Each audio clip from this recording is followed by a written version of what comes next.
2011 წელს ათასობით ამერიკელი საზღვაო ქვეითი ავღანეთში გაემგზავრება. დისლოცირებისთვის მოსამზადებლად ფიზიკურ წვრთნასთან ერთად ისინი კულტურულ ტრეინინგსაც გაევლიან. კაპიტანი ჯოშ პარიში საზოგადოებასთან ურთიერთობის ოფიცერია. ის ავღანეთში წელს გაემგზავრება და მისი მოვალეობა ადგილობრივ მოსახლეობასთან ერთად ჭების, გზებისა და სკოლების აშენება იქნება.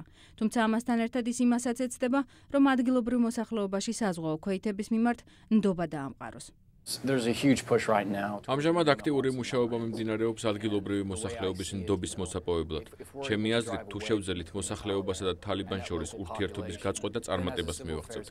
მე კი გამომდინარე იქიდან, რომ უკეთესად მესმის მათი კულტურა და ტრადიციები, უფრო ადვილად შევძლებ იმის გარკვევას, თუ რაში სჭირდებათ მათ ჩვენი დახმარება. საზღვაო ქვეითების მომზადება ადგილობრივი წესჩვეულებების, ტრადიციებისა და კულტურის უკეთ გასაგებად რამდენიმე წლის წინ დაიწყო. ერაყის ომმა ცხადად დაანახა პენტაგონს, რომ ამერიკელ ჯარისკაცებს ერაყელების არ ესმოდათ, როგორც ენის, ასევე ღირებულებებისა და კულტურის მხრივ. 2005 წელს პენტაგონმა საზღვაო ქვეითების მოსამზადებლად დამატებითი პროგრამა დაიწყო, რომლის მეშვეობითაც სამხედრო მოსამსახურეები არაბულს, დარის და პუშტუნს სწავლობდნენ.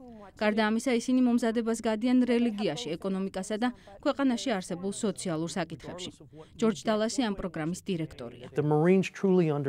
ქვეითებს კარგად ესმით, რომ ომის მოსაგებად ხალხს დიდი მნიშვნელობა აქვს. მათ გარეშე ვერც სტაბილიზაცია მოხერხდება და ვერც უსაფრთხოების დამყარება. იმის გამო, რომ ჩვენ ადგილობრივი ხალხის უკეთ გვესმის, მათ ჩვენს მიმართ ნდობას ვუღვიებთ და პატივისცემას ვიმსახურებთ.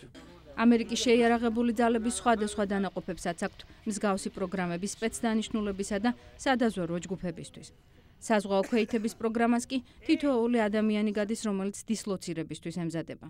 პროფესორი პოლა ჰომსებერი, რომელიც პროგრამის ერთ-ერთი ინსტრუქტორია, ამბობს, რომ ტრადიციული შეიარაღებული ჯარებისთვის კულტურული მომზადების გავლა წარსულში უცნაური კონცეფცია იყო. 19 წლის საზღვაო ქვეითი, რომელიც აიოვა შტატში დაიბადა და ამერიკის გარეთ არასოდეს ყოფილა, ადგილობრივ მოსახლეობასთან ურთიერთობაში ბევრ ასპექტს ვერ იგებს. კულტურული მომზადება კი მათ დაეხმარება უკეთესად გაიგონ ადგილობრივი მოსახლეობის ღირებულებები. პროფესორი ჰომსებერი ერაყის ერთ-ერთი ყველაზე სტაბილური რეგიონის ამბარის პროვინციაში მიღწეულ პროგრესს სწორედ იმ კულტურულ ტრეინინგს უკავშირებს, რომელიც იქ დისლოცირებულმა ჯარმა გაიარა. ავღანეთში ქართველი სამხედროები ნატოს ეგიდით იმყოფებიან, სადაც საქართველოს ალიანსის წევრებს შორის ერთსულ მოსახლეზე ყველაზე დიდი წარმომადგენლობა ჰყავს. ქართველი ჯარისკაცები უკვე რამდენიმე წელია მეამბოხეების წინააღმდეგ ბრძოლის მეთოდებსა და ტაქტიკაში ამერიკის საზღვაო ქვეითების მიერ იწვრთნებიან. ამასთან ქართველი ჯარისკაცები ავღანეთის ერთ-ერთ ყველაზე არასტაბილურ რეგიონში, ჰელმანდის პროვინციაში ამერიკელებთან ერთად იბრძვიან. კულტურულმა მომზადებამ, რომელიც მიზნად ისახავს საბრძოლო დანაყოფებსა და ადგილობრივ მოსახლეობას შორის უკეთესი ურთიერთობის ჩამოყალიბებას, შესაძლოა ქართველი ჯარისკაცების უსაფრთხოებაზეც იქონიოს დადებითი გავლენა.